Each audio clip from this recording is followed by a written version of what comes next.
Hello guys, আজকে আমি ঘুরতে যাব। আজকে কাজে যাব না, আজকে একটু ঘুরতে যাব অনেক দিন পরে আমার বান্ধবীর সঙ্গে। তো ও বললো চল, আমিও যাই না। তো চলো, কোথায় যাব নিশ্চয়ই তোমাদেরকে বলবো, তার আগে একটু সাজুগুজু করে আসি। তো হ্যালো গাইস, দেখো রেডি হয়ে গেছি। তো কেমন লাগছে প্লিজ কমেন্ট করে দাও। এই জামাটা আমার খুব একটা ভালো একটা জামা, সত্যি কথা। এর আগে আমি দুবার পরেছি আর আজকে পরে যাচ্ছি। অনেকদিন পরা হয় না, তো ভাবছি এটা আজকে পরে যাই। তো গায়ে সেই ঘড়ি দেখো, এর মধ্যে চার্জ নেই, তো আজকে আবার চার্জ ছাড়াই পড়ে যাবো।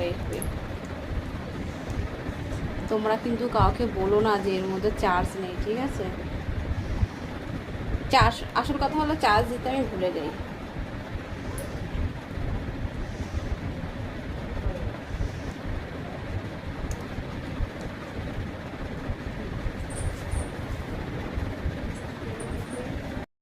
রেডি হয়ে গেছি, তো এখন যাব। দেখো ঘেমে মুখটা কি অবস্থা, আর এমনি তো কি রোদ্দুর, চশমাটাও নিলাম না। চলো একেবারে, কি ঘাম বেরোচ্ছে। তো টাটা গাইস, কোথায় যাচ্ছি তোমাদেরকে অবশ্যই বলবো।